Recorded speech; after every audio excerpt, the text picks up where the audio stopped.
اهلا بكم في حلقه جديده على اليوتيوب، وهنتكلم النهارده عن موضوع خطير ومهم جدا، ويمكن ناس كتير مش فاهماه كويس ومحتاجه تعرف عنه اكتر. فكمل الفيديو اسمعه للاخر واوعدك هتطلع مستفيد.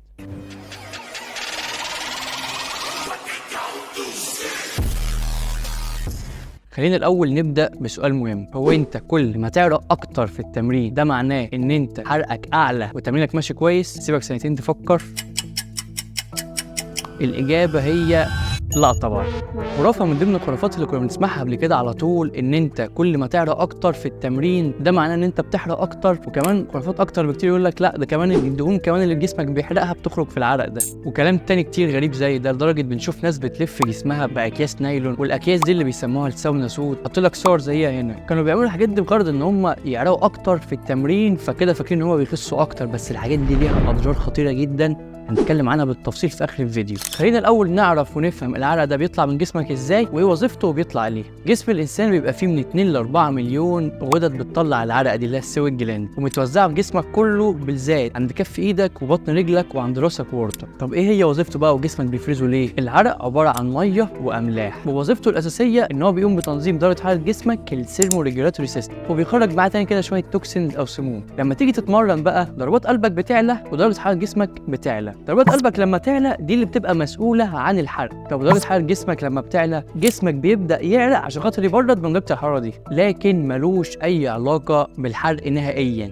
العامل الرئيسي لخساره الوزن وانك تخس زي ما قلنا في كل الفيديوهات قبل كده هو الدايت والنظام الغذائي. الاكل لازم تاكل سعرات حراريه اقل من اللي انت بتحرقها، ده العامل الرئيسي انك تخس. غير كده لو ما عملتش كده ايا كان الطرق التانية ملهاش اي لازمه لو ما ظبطتش الدايت بتاعك. وبالنسبه للناس اللي عاوزه تزيد في الوزن او عندهم نحافه عاوزين يعالجوها، فاستنوا الحلقات الجايه هنعمل عنها حلقه كامله بالتفصيل. نيجي بقى للنقطه بتاعت اكياس النايلون والساونا سوتس والحاجات الغريبه دي. في شركات بتروج للمنتجات دي وبتبيعها حتى بدون اي ابحاث علميه او اي دراسات بالكلام ده، ان هي تساعدك على حرق الدهون وتخليك تخس من غير ما تحس، وتزود الحرق في جسمك. لا، وكمان بتزود اخراج السموم في جسمك لما بتعرق، اللي هي الديتوكسيفيكيشن. بالنسبه لموضوع السموم والديتوكسيفيكيشن، جسمك بيخرج ويفلتر السموم دي احسن حاجه من خلال الكبد والكليتين. اللي بيخرج في العرق ده بيبقى حاجه بسيطه قوي. وموضوع الخسسان وخساره الوزن وانها تخليك تخس، فالموضوع ده ليه اضرار خطيره جدا. اول حاجه هي اصلا مش بتخسرك دهون، هي بتخسرك شويه ميه زياده وتخليك تقل شويه في الوزن وقتها، بس طبيعي من كميه العرق اللي انت فقدتها والاملاح. لكن مجرد ما بتشرب ميه تاني كوبايه ولا 2 بيزيد اللي انت خسيته ده.